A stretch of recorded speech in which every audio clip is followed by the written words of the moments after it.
versículo 4. Usted puede ir conmigo allí a la palabra del Señor, a Filipenses capítulo 4, versículo 4. Yo le animo, hermano, que usted ahí en la Biblia y marque, traiga algo siempre en que anotar para que la palabra no lo olvide, ¿verdad? Filipenses capítulo 4, versículo 4. Vamos a estar atentos a la palabra del Señor. Les pido a los padres, a los niños que estén allí tranquilos, ¿verdad? Para escuchar la palabra del Señor. Bien, Filipenses capítulo 4, verso 4 dice así: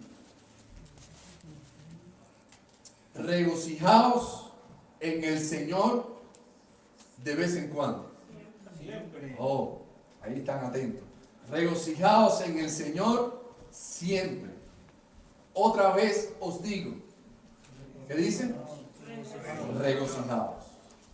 Lo voy a leer, encontré una versión internacional, quizás un poquito, la palabra quizás regocijado para nosotros no es muy común. Y la versión internacional dice así: alégrense siempre en el Señor. Insisto, alégrense. ¿Qué palabra es, hermano? Sencilla, pero yo creo que con un fundamento y con una importancia para nosotros tremenda. Vamos a orar. Padre, te alabamos y te damos gracias, porque a través de tu palabra, Señor, tú hablas a nuestro corazón. Estamos convencidos, Dios, que no hay otro libro, no hay algo, Señor, que pueda hablar tanto a nuestra vida como tu palabra bendita. Y te ruego, Señor, que como siervo tuyo me uses en esta hora para que el mensaje que tú tienes hoy para tu iglesia sea de edificación y bendición para sus vidas. Gracias te doy, Dios. Amén y amén. Le he puesto como título el gozo permanente. ¿Cuántos viven en gozo permanente? Pero déjeme decirle, hermano, que el deseo de nuestro Dios es que usted y yo vivamos en un gozo permanente. Que no sea un gozo que de vez en cuando yo me alegro, me goce, sino que el gozo que Dios ha puesto en mi corazón sea un gozo permanente. Por eso el apóstol Pablo, hablándole a la iglesia de Filipenses, le dice, o el mensaje de manera general a esta iglesia es acerca del gozo. Si usted va al libro de Filipenses, usted va a ver la palabra gozo en muchas oportunidades. Y va a ver que el apóstol Pablo insiste varias veces en que la iglesia, en que el cristiano en lo particular no pierda el gozo. ¿Y por qué será esto? ¿Será que a los cristianos de Filipenses le pasa las mismas cosas que a los cristianos de hoy en día? Que cuando atravesamos una situación, un problema, rápidamente nos apagan el botón y perdemos el gozo. ¿Será que nos pasa eso? Sí nos pasa, ¿verdad? ¿Cuántos se han levantado un día de gozo, de victoria? Porque el Señor, usted vio que se glorificó en su vida, porque hizo algo por usted. Y al otro día, al día siguiente, ¿verdad? Llega una prueba, llega una situación a su vida y usted desconecta y dice: no, el Señor se olvidó de mí, y pierde el gozo. El cristiano no puede perder el gozo, hermano, no debe perder el gozo, porque es algo que el Señor nos ha dado. El Señor nos ha dado y Él quiere que tú y yo vivamos en gozo. Permítame decirte que el que vive o el que no vive en gozo, por regla general vive a veces en esclavitud. Porque son las circunstancias que le rodean las que de alguna manera marcan la temperatura de su vida. ¿Cómo lo explico de esta manera? Que hay cristianos que cuando llega un momento de dificultad o las cosas no le van bien, pierden el gozo. Pero cuando le va muy bien, entonces recuperan el gozo. ¿Lo ha visto usted o no? ¿Le ha pasado a usted en lo personal? Cristiano que de momento está fortalecido, bendecido, ha visto la gracia de Dios, pero de momento lo pierde todo. Entonces, hermanos, yo creo que cuando alguien vive movido por las circunstancias, creo que está viviendo en esclavitud. No son las circunstancias las que me van a hacer a mí vivir en gozo. No son los problemas o las bendiciones las que me hacen vivir a mí en gozo. Yo vivo en gozo porque Jesucristo murió por mí, me dio su gracia, me dio su bendición, y como yo sé que Él está conmigo, yo tengo el gozo del Señor. O sea, no son las circunstancias, no pueden ser los problemas, no pueden ser las luchas, las aflicciones, las que me roben el gozo y me lo quiten. Yo debo vivir en gozo porque Cristo está conmigo, porque Él es mi fortaleza, porque Él es mi escudo. Y aunque no me vaya bien, yo sé que Dios me ama y Dios está conmigo. Y para mí eso es suficiente. Por eso el apóstol Pablo insistía: no pierdan el gozo. De manera que debemos afirmar que el gozo está incluido en un paquete que Dios da, incluyendo la salvación. Por eso el cristiano que ha sido salvo, que ha nacido de nuevo, tiene gozo. Porque juntamente con la salvación, Dios nos da su gozo. Dios nos da de su alegría. Dios nos da de su entusiasmo. Eso va junto con ese paquete, hermano. ¿Cuántos son salvos? Pues si usted es salvo, usted tiene el gozo del Señor. Dios se lo ha dado. Por lo tanto, hermano, usted disfrute del gozo. Según la palabra del Señor, el cristiano que es salvo en Cristo siempre va a estar regocijado, siempre va a estar gozoso. Por lo tanto, hoy quiero hablarles al menos de dos razones por las que con frecuencia el cristiano pierde el gozo de la salvación. Así que si usted trajo algo de anotar y lo quiere anotar, porque hay dos razones que les voy a dar hoy, según la Biblia, por las que el cristiano pierde el gozo. Así que usted cuando de momento pierde el gozo, analice este asunto que le voy a decir. Porque sin lugar a duda es una de dos de las razones más importantes por las que perdemos el gozo. Número uno, el pecado hace perder el gozo de la salvación. Y usted dirá, ¿cómo es eso? Sí, el pecado es una de las cosas que nos hace perder el gozo de la salvación.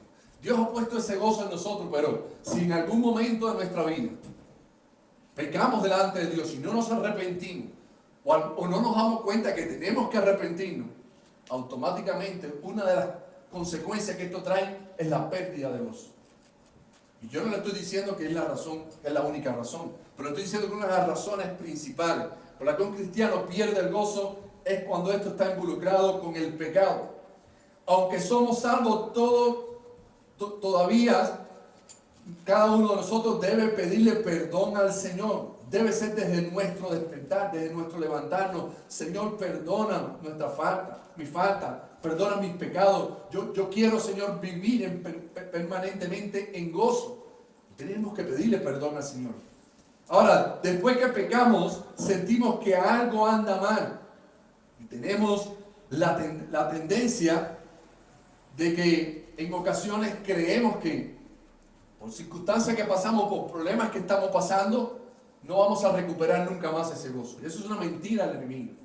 La palabra de Dios nos enseña que Él ha prometido que está con nosotros siempre y que ese gozo no se va a apartar de nosotros. Fíjense como dice Isaías 59:2. Él nos dice, el profeta Isaías dice, vuestras iniquidades han venido a ser como una separación entre vosotros y vuestro Dios. Y vuestro pecado han hecho ocultar de vosotros su rostro, de modo que Él no nos oye. O sea, el profeta Isaías le está hablando al pueblo de Dios y le dice, el pecado nos aleja de Dios. No podemos permitirnos darnos el lujo de no levantarnos, de no ponernos siempre a cuentas con el Señor. A veces el cristiano pasa 15 días o 20 días o tiene que esperar y venir a la iglesia para pedirle perdón al Señor. Pero creo que debe ser algo que debe estar latente en nosotros. Desde que comenzamos el día, desde que comenzamos a orar, decirle, Señor, perdona mis faltas, mis pecados, porque es que el pecado nos separa de Dios. ¿Y cuántas veces cometemos errores? ¿Cuántas veces le fallamos a Dios? ¿Cuántas veces no pecamos? Y no nos ponemos a cuenta con Dios. Y después el enemigo se aprovecha de eso y te roba el gozo. No dejes que el enemigo te robe el gozo. Ponte siempre a cuentas con tu Señor. Nosotros pecamos y nos separamos de Dios, puesto que Dios es justo. ¿Cuántos saben que Dios es justo? Y es por eso que incluso una pequeña transgresión puede crear una barrera entre nosotros y Dios, ya sea grande o ya sea pequeña. Una pequeña cosita que pasa, eso puede ser una barrera entre nosotros y Dios. Por eso nosotros tenemos que vivir todo el tiempo poniéndonos a cuenta con el Señor, porque Dios es justo, Dios nos ama, pero Dios dice que ama al pecador, pero ¿qué? Aborrece el pecado. Por lo tanto, hermano, Dios nos ama a nosotros, tremendamente. Pero a veces hacemos cosas que Dios no ama. Y ahí es donde tenemos que ponernos a cuentas con el Señor. Y déjeme decirle, hermano, que cuando no nos ponemos a cuentas con el Señor, muchas veces somos nosotros mismos los que robamos la bendición que Dios tenía para nuestra vida. Si nos ponemos a cuenta con el Señor, Dios derrama bendición. Si nos ponemos a cuenta con el Señor, dice la palabra de Dios que fiel es justo Dios para limpiarnos de todos nuestros pecados y de toda nuestra maldad.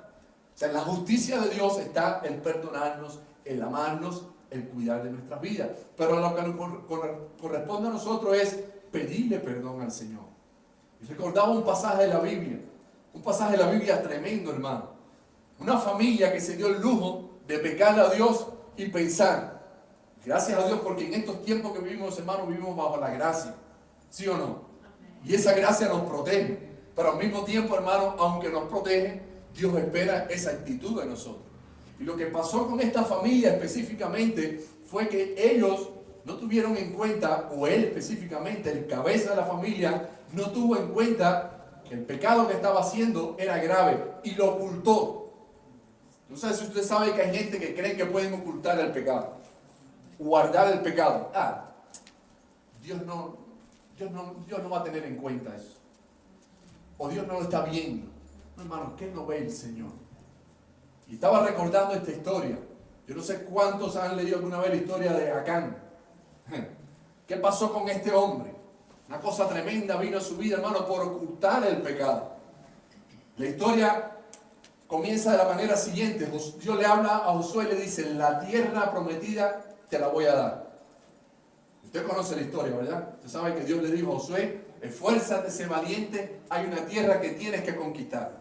Te la voy a dar, pero tú tienes que conquistarla. Y la primera conquista que tenía que hacer Josué era Jericó. Jericó estaba precisamente en el mismo momento que usted lo mira en el mapa que brinca el río Jordán, allí se encontraba la ciudad de Jericó. Pero ¿cuál era el problema? Que era la ciudad más grande de aquellos tiempos, una de las más grandes, y estaba fortificada, y era muy difícil, era casi impenetrable poder llegar a esa ciudad. Josué manda unos espías, los espías dicen, y la gente, los moradores de esa ciudad son grandes, son gente, pero tenemos un Dios grande. Y creemos que sí la podemos conquistar. O sea, había fe, había intención en ellos en poder alcanzar esa tierra. Y dice la palabra de Dios que ellos hicieron, o Dios les dio una orden a Josué. Le dijo, mira, si tú cumples esta orden, esa ciudad que parece amurallada, difícil de poderla conquistar, ustedes la van a conquistar. Cuando usted va a la palabra de Dios, hermano, lo que Dios les mandó a hacer parecía una cosa de locos. ¿Sí o no? Le dijo, denle 7 vueltas a la ciudad. Y cuando terminen de darle la 6ª vuelta, todos los cantores, todos los músicos van a dar la 7ª vuelta. Pero en esta vuelta, ustedes van a esperar que yo le dé la orden, le dijo Josué al pueblo. Cuando yo dé la orden, van a dar un grito. Y automáticamente que ustedes den ese grito, las murallas van a caer al suelo. ¿Sí? Y cuando ocurra esto, ustedes verán la gloria y el poder de Dios. Vamos a poder entrar a la ciudad y vamos a conquistar la ciudad. Cuando usted va a leer la palabra, hermano, así mismo ocurrió. Unas murallas, hermano, que eran una de las más grandes de aquella época, fueron derribadas por el poder del Señor. Eso estuvo tremendo, una victoria tremenda. En ese momento todo el pueblo de Dios, todo el pueblo de Israel entra a la ciudad. Y la orden era que tenían que matar a todo el mundo porque era una ciudad pagana. Pero hay una advertencia de parte de Dios. Le dice, no quiero que te lleves nada del anatema. ¿Qué cosa era el anatema? Todas las posiciones que tenía este pueblo, que era un pueblo pagano, idólatra. No quiero que te lleves nada de ahí, nada absoluto. La vas a conquistar, pero nada te vas a llevar. La orden era bien clara. Sí, porque leemos y nos apasionamos cuando las murallas se vienen abajo, pero juntamente con esta orden que Dios le estaba dando una segunda orden. Porque casi siempre en la palabra, hermano, nos acomodamos a lo que nos gusta, a lo que suena muy bien, a lo que a mí me conviene. Pero casi siempre a través de una bendición viene también una actitud de obediencia, ¿sí o no? Y la bendición era, te la voy a dar a la tierra, la vas a conquistar, pero hay algo que tienes que hacer. Nada te puedes llevar de ahí. Y lo que pasa, hermano, que era una ciudad muy, muy próspera en aquellos tiempos, era una de las más prósperas de la zona, que había mucha riqueza. Y cuando ellos conquistan la ciudad, hay un hombre que ve ciertas cosas y dice, no, esto me lo tengo que llevar para mi casa. Tremendo, hermano. Me tengo que llevar esto para mi casa. Y lo que sucedió fue lo siguiente. Salieron de ahí victoriosos, gozosos, hermano. Una victoria tremenda. Al otro día, Josué le dice al pueblo, vamos a ir a conquistar ahora la segunda ciudad. La segunda ciudad se llamaba Ai. Vayan a conquistar Ai. Y mandó unos espías también. Los espías regresan y dicen, esto es pan comido. ¿Conocen esa frase? esto es fácil, esto es pan comido. Si fuimos capaces de conquistar esta ciudad tan grande y tan fuerte como Jericó, ahora Ai es una ciudad fácil de conquistar. Hay pocas personas, el ejército es pequeño, la ciudad es pequeña en comparación a Jericó. Así que dice Josué, mira, vamos a hacer lo siguiente, para no botar el pueblo, 3,000 hombres nada más, vayan a Ai y conquístenla. Y así hicieron, fueron a Ai, pero ¿saben qué? Dicen en mi país, no sé si esto sea malo para acá, que salieron con el rabo entre las patas. Salieron abochornados. Porque resulta que cuando ellos fueron a conquistar Ai, que parecía tan fácil en comparación a Jericó, la gente de Ai se levantó y mató 36 hombres del pueblo de Dios. Y regresaron corriendo, tuvieron que salir huyendo, porque la gente de Ai vino sobre ellos y no podían ellos contra la gente de Ai. Cuando ellos regresan con esa derrota, después de una gran victoria, dice la palabra de Dios que Josué rasgó su vestidura, vino la presencia de Dios y empezó a preguntar a Dios, pero ¿por qué entonces no nos dejaste mejor antes de brincar el mar rojo y nos trajiste a esta tierra? Ahora nuestros enemigos no lo hemos podido vencer, eso se va a regar ahora en todo lugar. ¿Qué vamos a hacer nosotros? Y empezó allí a clamar delante de la presencia de Dios. Algo está pasando. ¿Qué fue lo que pasó, Dios? ¿Cómo nos va a dar ahora después de una gran victoria, una derrota tan grande? Sí, hermano, porque cada uno de nosotros disfrutamos la victoria, ¿verdad? Pero las derrotas, ¿quién las disfruta? Ahí mismo se acaba el gozo. O sea, que el gozo que ellos tenían con la gran victoria, en nada, se les fue. Porque ahora la derrota tenía mal sabor. Y Dios le dice a Josué, ¿saben qué es lo que pasa? Que hay alguien entre ustedes que se ha cogido el anatema. Hay alguien entre ustedes que está haciendo lo malo, lo que yo les advertí que no pueden hacer. Hermano, es que la consecuencia del pecado, dice la palabra de Dios, que trae muerte. A veces pensamos, hay cristianos en estos tiempos que creen que pueden jugar con el pecado. Que con el pecado sí, no está tan mal nada. No, hermano, el pecado es pecado. Y Dios lo aborrece. Dios nos ama a nosotros. Dios quiere bendición para nosotros, pero el pecado trae consecuencias. Y allí estaban las consecuencias. ¿Saben cuáles eran? Que ahora por culpa de un hombre que pecó, el pueblo entero perdió una batalla. Una batalla bien importante porque estaban comenzando ellos a conquistar la tierra. Y Dios le dice a Josué, mira, tranquilo, yo conozco tu corazón. ¿Sabes lo que va a suceder? Mañana en la mañana tú te vas a levantar. Y vas a ir por cada de las tribus. Recuerden que eran 12 tribus, ¿verdad? Van a ir por cada una de esas tribus. Y yo te voy a indicar cuál es la tribu. Yo te voy a señalar dónde está el anatema. Recuerden que el anatema es que se habían llevado cosas de Jericó que no podían llevarse. Yo le había dicho, no te puedes llevar nada. Todo eso es idolatría, es para dioses paganos. Nada de eso puede contaminar a nuestro pueblo. Y dice la palabra de Dios que rápidamente se levantó temprano Josué. Dios lo guió a la tribu de Judá. La tribu de Judá, precisamente, donde vino nuestro Señor Jesucristo, allí estaba el anatema. Allí estaba escondido lo que no se podía tomar. Dios les diga a Josué, dice, ok, estoy en la tribu, pero la tribu de Judá era grande. Dice, no, yo te voy a indicar cuál es la casa. Sí, hermano, porque la gente cree que con Dios se juega. No, tranquilo. Yo te voy a decir, Josué, no solamente cuál es la tribu, ahora te voy a decir cuál es la casa. Y después le dice, no te voy a decir solo cuál es la casa, te voy a decir quién es el hombre que ha hecho lo malo delante de mí. O sea, que lo llevó a la tribu, después lo llevó a la casa específicamente, y dentro de la casa, probablemente vivían varios hombres, le mencionó quién era el hombre. ¿El hombre quién era? Acán. Este hombre se había llevado el anatema, se había llevado las cosas que no podía llevarse de su enemigo, con advertencia de parte de Dios. Había pecado y había puesto a todo un pueblo a pecar también por su maldad. Por eso tenemos que saber algo, hermano. Las consecuencias de nuestro pecado pueden afectar a los demás. A veces pensamos que no. Las consecuencias de nuestro pecado pueden afectar a nuestros hijos. A veces nos preguntamos por qué nuestros hijos no quieren venir a la iglesia. Teníamos que revisar un poco a veces nuestra vida y revisar a ver si hicimos algo en nuestro proceder, en nuestro andar, en el cual nuestros hijos no le hablamos a tiempo, no le dejamos saber que habíamos hecho lo malo y lo tuvimos así por inadvertido. La consecuencia, hermano, del pecado a veces acarrea hasta más de una generación. Lo dice la palabra del Señor. Por eso cuando cometemos un error, cometemos un fallo, si lo hicimos delante de nuestros hijos, tenemos que reconocer nuestro error delante de Dios y delante de ellos, para que ellos vean también que nosotros estamos arrepentidos. Acán había ocultado aquello en su casa, sus hijos, su familia estaba viendo que estaba haciendo lo malo, le afectaba a él, le afectaba a su familia y le afectaba al pueblo de Dios. Tremendo, hermano. Por eso nosotros como cristianos tenemos que estar claros las consecuencias que trae el pecado a nuestra vida. Esto nos roba el gozo, hermano. Cuando usted ve a un cristiano que de momento apagó la luz del gozo, algo puede estar pasando en su vida. Algo, hay una situación que quizás está ocultando. Se la puede ocultar al pastor, se la puede ocultar a cualquier miembro de la iglesia. Puede esconderlo, pero tarde o temprano, hermano, eso sale a la luz. Dios lo revela. Y eso fue lo que Dios hizo. Le dijo a Josué exactamente quién era el hombre. Y le preguntó a Josué, oye, ¿qué estás haciendo? ¿Por qué te llevaste el anatema? ¿Qué haces con él? Josué sabe, Acán sabe cuál fue la respuesta. Es que cuando fuimos a conquistar a Jericó, cuando yo vi aquellas cosas que brillaban, el oro, cuando yo vi el manto, dice la Biblia, el manto, sé que tendría aquel manto, pero quizás él nunca había tenido un manto así. Cuando empecé a ver cosas que yo antes no había visto, mira, se me llenaron los ojos y dije, es un crimen.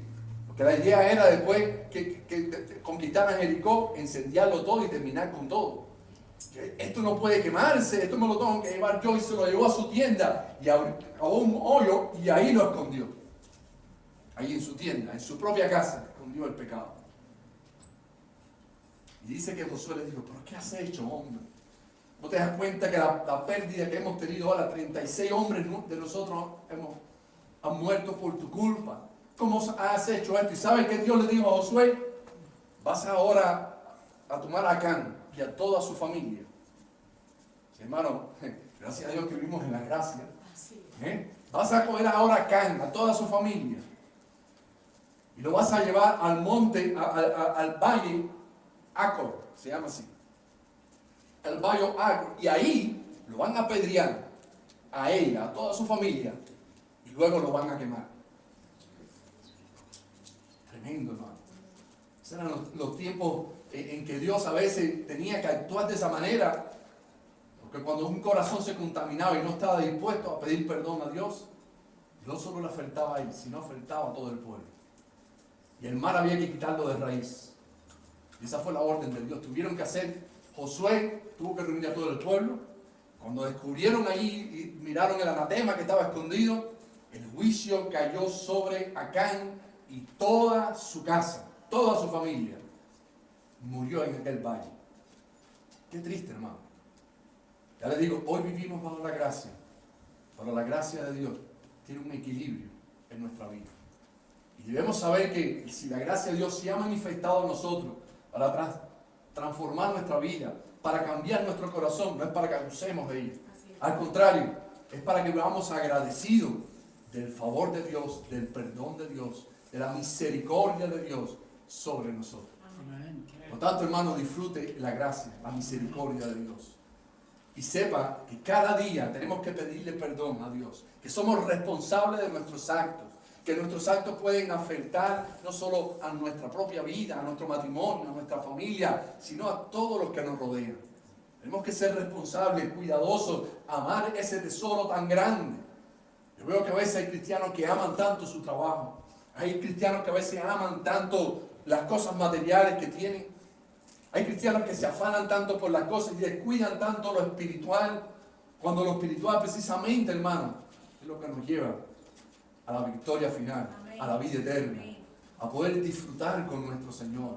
Por tanto, hermano, no deje que el pecado te contamine al punto de que pierdas el gozo que el Señor te ha dado. Esa es lo primero que puedo, la primera observación que puedo hacer, la primera razón por la que con frecuencia un cristiano pierde el gozo, el pecado. Y la segunda razón, con esta vamos a terminar, la segunda razón por la que con frecuencia un cristiano pierde el gozo de la salvación es que contrista al Espíritu Santo que mora en nosotros. Parece lo mismo, pero no es lo mismo. Una cosa es pecar y pecar deliberadamente, a conciencia, no arrepentirnos. Y otra cosa es cuando nosotros sabemos que una vez que somos hijos de Dios, una vez que hemos nacido de nuevo, dice la palabra de Dios que el Espíritu Santo hace morada en nosotros. Dice Romanos capítulo 8, verso 9. Nos dice así claramente, que el Espíritu de Dios mora en vosotros. ¿Sabía eso usted? Yo a veces noto que hay cristianos que no lo creen. Como que hay cristianos que a veces no están muy conscientes de que el Espíritu Santo de Dios en el verdadero cristiano mora. Hace permanencia. Y una permanencia constante, hermano. Ese Espíritu Santo que está en nosotros hablándonos y ministrándonos. Por eso que la palabra de Dios dice que cuando los discípulos estaban muy tristes porque el Señor les decía una y otra vez, es necesario que yo me vaya. Ya no voy a estar entre vosotros. Se acabó el tiempo de que ustedes puedan ver los milagros y las cosas que yo hago. Al menos conmigo. Ya se acabó. Pero viene alguien mejor. Alguien que va a hacer una obra completa. Y es el Espíritu Santo, es el consolador. Decía Jesús, les conviene a ustedes que yo me vaya. Porque si yo me voy, entonces Él va a ser morada permanente en cada uno de ustedes. Y de ese Espíritu Santo, hermano, también les estoy hablando en esta hora. Una de las razones por las que perdemos el gozo es cuando constritamos al Espíritu Santo. Ese Espíritu Santo que Dios nos ha dado. Ahora, vamos a descubrir un poquito qué cosa es contristar al Espíritu Santo. Porque quizás todavía no estamos ni sabemos muy bien de qué manera podemos contristar al Espíritu Santo. Podemos contristar, hermano. ¿Sabe qué cosa es contristar, verdad? Ponerlo triste. Ponerlo triste. Enojarlo quizás también. Hacerlo sentir mal. Eso es contristar al Espíritu Santo. Entonces imagínense que el Espíritu Santo está en nosotros. Porque lo recibimos, porque recibimos a Cristo, Él perdonó nuestros pecados. Y la única manera que tiene un cristiano, fíjense bien, la única manera que tiene un cristiano de vivir en santidad y alcanzar la salvación eterna es si el Espíritu Santo hace morada en él. De otra manera no puede. Porque el deseo de la carne, hermano, dice que lucha todo el tiempo con el deseo del Espíritu. Y la carne siempre nos lleva a hacer lo malo delante de Dios. Pero el Espíritu Santo que mora en nosotros nos aguanta, nos ayuda. Y yo no sé si usted ha tenido la experiencia de querer ir a algún lugar que sabe que no es bueno, que no le conviene, que van a hacer cosas ahí que van en contra de los principios de la palabra. Y usted lo sabe porque el Espíritu Santo se lo está diciendo. ¿Le ha pasado o no? Y el Espíritu Santo le inquieta y le dice, no lo hagas. Pero sabe, uno es cabezón y finalmente va. ¿Le ha pasado? Y cuando te sientes mal en el lugar. Ese es el Espíritu Santo, hermano. No le quepa la menor duda. Ese es el Espíritu Santo. Y usted se siente incómodo. Y usted se siente mal porque sabe que está donde no debe estar. Porque está hablando quizás con gente que no debería hablar. Porque se está haciendo partícipe de algo que no debería hacerse. Y usted se siente incómodo. Usted se siente mal. Y ahora mi pregunta es, si usted se siente mal, ¿cree usted que el Espíritu Santo se siente bien? Por eso es que dice que no debemos contristar al Espíritu Santo. Porque cuando estamos haciendo algo que nosotros sabemos que no está bien y nosotros no nos sentimos bien, mucho más se va a sentir el Espíritu Santo que está en nosotros. Porque, hermanos, si el Espíritu Santo, que es santo, ahí la palabra lo dice, el Espíritu Santo que es santo, es la tercera persona de la Trinidad, que sabe definir exactamente qué cosa es pecado y qué no es. Si el Espíritu Santo es capaz de entristecerse, nosotros como cristianos, como hijos de Dios, deberíamos tener cuidado de eso. Y decir, no solamente no voy a ir ahí por mí, por mi salvación. Voy a ir porque voy a afectar a la tercera persona de la Trinidad que mora en mi vida. Que me ha dado paz, que me ha dado gozo, que me hace cambiar, que me transforma, que no se aparta de mí. Yo le debo respeto. Yo le debo obediencia. El Espíritu Santo de Dios, hermano, que habita en nosotros, debemos amarlo, abrazarlo. Y al ser Él parte de nuestra vida, debemos saber y estar conscientes de que cuando lo ofendemos, pues Él se entristece. Así dice la Biblia. Y yo creo que es una de las razones también por la que muchos cristianos pierden el gozo. Cuando pierden el gozo, han contristado al Espíritu Santo. Y si el Espíritu Santo está triste, usted va a estar triste también. No hay forma, hermano. Es imposible que el Espíritu Santo esté lleno de gozo, gozoso en usted, y usted esté triste. No, eso es imposible. Si usted está triste, si usted está melancólico, y fíjense, hermano, yo sé que una mala noticia te puede entristecer. Pero una cosa es que te entristezca en el momento y otra cosa es que usted viva entristecido. Que esa tristeza no se le quite. Que usted vaya a la oración y la tristeza no salga. Que usted salga para su trabajo y cuando llegue a su trabajo usted siga triste. Eso es lo que no está bien. Si eso está pasando, ha entristecido el Espíritu Santo. Y el Espíritu Santo, por supuesto, si está triste, también usted va a estar triste. No hay forma, hermano. Él no puede estar feliz y alegre. Ahora, ¿cómo el Espíritu Santo está feliz? ¿Cómo el Espíritu Santo está alegre? Llega la dificultad, llega el problema, usted clama a Dios. Y empieza a decirle, Señor, dame fuerza. Señor, en medio de lo que estoy pasando, ayúdame. Pon sonrisa, pon alegría en mi corazón. Dame la victoria, porque yo sé que tú me la puedes dar. Si volvemos de nuevo al ejemplo de Josué, imagínense, hermanos, si con cada tropiezo que tenía Josué, él se ponía triste, se ponía melancólico y finalmente tiraba la toalla y decía, no voy a seguir. No, hermano, ¿sabe cuántos tropiezos tuvo Josué? Lea la historia de Josué. Usted va a ver que fue un tropiezo tras otro. Y terminaba un problema y ya tenía otro. Y lo mismo le pasaba a Moisés. Porque así somos nosotros, ¿verdad? Pero lo que Dios quiere, hermano, es que usted y yo podamos vivir con gozo, con alegría. Amén. Todo problema, toda circunstancia, en el nombre del Señor, que me ha dado la victoria, Él me va a dar la fuerza para continuar. Y yo creo en que Cristo está conmigo. Yo creo que como poderoso gigante, Él pelea por mí. Y cuando llega la tristeza, en el nombre del Señor se va fuera esa tristeza. El Espíritu Santo que es amor en mí me va a dar gozo, me va a dar la alegría. Por eso, hermano, he visto a hombres, a mujeres de Dios, que aún en la pérdida de un familiar que ama tanto, no pierde el gozo del Señor. Al contrario, he visto gente que he ido en un momento dado para tratar de traer una palabra de bendición y he salido yo bendecido. He ido a ver a alguien que está atravesando un momento triste, un momento difícil en su vida y me he preguntado, y he ido al Señor, aleluya, dame palabras, yo necesito consolar. No, hermano, el que he salido consolado he sido yo. Porque hay gente, hermano, que nada los hace perder el gozo. Aleluya.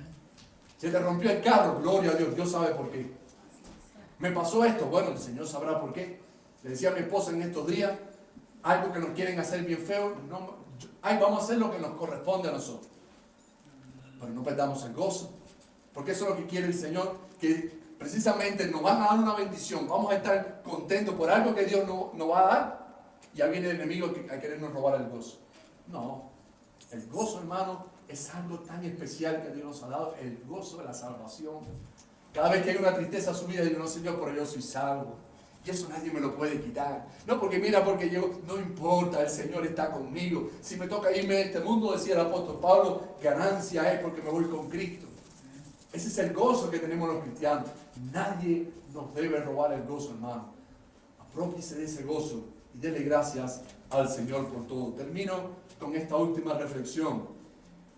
Es el deseo del Señor que nosotros vivamos permanentemente en gozo, con corazones alegres, agradecidos por encima de todas las circunstancias que podamos estar viviendo, sabiendo que el gozo de la salvación es lo más grande que tenemos en Jesús. Nada, hermano, tiene que robarte el gozo. Nada. Y si lo hace, hermano, es porque usted quiere, porque el Señor nos ha prometido que el verdadero cristiano vive de victoria en victoria y de triunfo en triunfo. ¿Sabe qué es eso? Que hoy me puede pasar algo, pero tarde o temprano Dios me va a dar la victoria. Que hoy puede que a lo mejor las cosas no las vea con claridad, no importa. Mañana el Señor me va a dar la victoria. No que a lo mejor las cosas no salieron de la manera que yo tenía planeada. No importa, los planes de Dios son mejores que mis planes. Él me dará la victoria. Y cuando yo le creo así al Señor, hermano, entonces Él te lleva de victoria en victoria y de triunfo en triunfo. Los triunfos, hermano, los triunfos son los que Cristo tuvo en la cruz del Calvario. Esa es la palabra de Dios, con esto termino ya. Que el triunfo en la cruz del Calvario fue el triunfo, hermano, que más ningún otro hombre ha podido tener. ¿Usted conoce a alguien que después del tercer día, bien muertecito, haya resucitado? No, ¿verdad? Solo los cristianos después de Cristo. Pero el primer hombre o en condición de hombre, que resucita entre los muertos, fue nuestro Señor Jesucristo. Al tercer día, dice la palabra de Dios que fue aquella mujer llamada María Magdalena, cuando llegó a aquella tumba, qué asombro. Ella venía viniendo todos los días, pero el tercer día, cuando ella regresa de nuevo a la tumba a mirar al Señor Jesús, el Señor no está. ¿Qué ha pasado? Lo primero que le llama la atención es que la piedra ha sido removida y ahora el que debía estar allí no está. Solo está el manto con que hacían la sepultura. No hay más nada.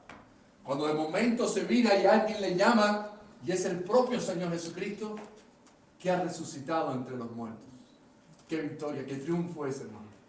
Cuando el Señor Jesús dice que se le apareció a más de 500, lo pudieron ver con sus propios ojos, incluyendo los discípulos.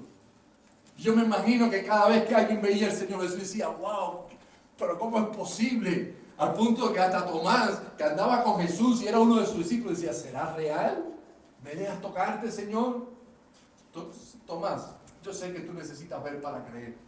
Porque así hay muchos hoy en día, ¿sabes? Como Tomás. A ver, tócame aquí, mira la llaga, tócame. Aquí, a la que me clavaron aquí, toca aquí. Sé cuando Tomás tocó, ahí estaba la llaga. Había resucitado nuestro Señor Jesucristo. Qué triunfo es, hermano. Por eso el Señor Jesús, ya después que va a ascender al cielo, en un momento le dice, vayan, esperen la promesa, la llenura del Espíritu Santo. Porque esta victoria va a ser tremenda. Por eso la iglesia del Señor Jesucristo, hermano, no es una iglesia para quedarse callada. Porque la victoria de Cristo en la cruz del Calvario nos la dio a nosotros una vez que somos llenos, capacitados, invertidos a través del Espíritu Santo. Un cristiano lleno del Espíritu Santo tiene que caminar en victoria. Por eso vemos al apóstol Pedro, que no sabía ni hablar, que era analfabeto, pero lleno del Espíritu Santo le habla a 3,000 personas y se convierte. Y lleno del Espíritu Santo empieza a caminar por las calles y los enfermos solo con sus sombras se sanaban. Oye, ¿y eso que era analfabeto? Es que para Dios no hay imposible ninguno, hermano. La victoria de Cristo es tu victoria. Amén.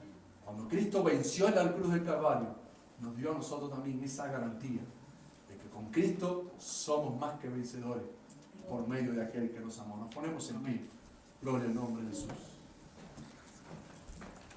Bendito sea tu nombre, Dios. ¿Cuántos quieren vivir en gozo y en victoria permanente? ¿Cuántos quieren vivir en gozo y en victoria permanente? Que no sean circunstanciales, que no sea solamente por un espacio de tiempo. No, al principio de la semana estoy en victoria, al final de la semana estoy en derrota. ¿Cuántos quieren vivir en victoria permanente? Total y permanente. Pídeselo al Señor en esta hora. Dile, Señor, yo en esta hora me apropio de la victoria tuya en la cruz del Calvario. Si tú venciste, venciste por mí. Yo no quiero ser más un derrotado, un fracasado. Al contrario, yo quiero caminar en victoria. Padre, te alabamos y te damos gracias por este día, por este tiempo, por tu palabra. Porque sabemos, Señor, que ella habla del corazón. Ella no regresa atrás vacía. Tú traíste esta palabra, Señor, quizás para algunos de mis amigos, hermanos, que hoy están acá con nosotros. Y quizás en algún momento alguien le ha susurrado al oído, alguien le ha dicho, tú eres un fracasado. Tú como andas siempre terminas mal. Pero hoy, entendiendo que tu palabra hoy nos ha ministrado, que tu palabra es viva, es eficaz, que a través de tu palabra, Señor, hoy podemos salir convencidos, de la misma manera que Cristo venció a la muerte en la cruz, hoy esa victoria también es para nosotros. Tú no quieres que un cristiano viva en fracaso, tú no quieres que un cristiano viva en pecado, y mucho menos contristando al Espíritu Santo. Tú quieres que los cristianos de hoy en día, de tu iglesia, de la que tú vienes a buscar, viva una vida de victoria. Señor, cuando recordamos a este hombre llamado Acán, que se autodestruyó por andar acodiciando el pecado, Señor, quita ese anatema de cada uno de nosotros, porque tú sabes, Señor, cuál es nuestro anatema. Tú conoces cuál es el área débil de nosotros, tú conoces cuáles son nuestros defectos, tú conoces, Señor, cuáles son nuestras luchas, pero en el nombre de Jesús, nombre que sobre todo nombre, te pedimos que tú nos des la fuerza, la valentía que tenía Josué, para poder, Señor, disfrutar de la victoria, para poder disfrutar del triunfo que tú tienes reservado para cada uno de nosotros. Yo oro por cada uno de mis hermanos y te ruego, Dios mío, que tu gracia, tu poder, Señor, se nos capacite cada día, Dios, en nuestra vida, en nuestro diario vivir, en nuestro trabajo, donde quiera que nos encontremos, para que como hijos tuyos andemos de victoria en victoria y de triunfo en triunfo. En el nombre de Jesús. Levanta tu mano y dile gracias, Señor. Gracias, Jesús. Quiero vivir en victoria permanente. Díselo al Señor. Quiero vivir en victoria permanente. Quiero vivir en victoria permanente. Oh, gloria a tu nombre. Gracias te doy, Dios. Porque yo sé que tú estás conmigo en todo momento y en todo lugar. Gracias, Jesucristo. Amén.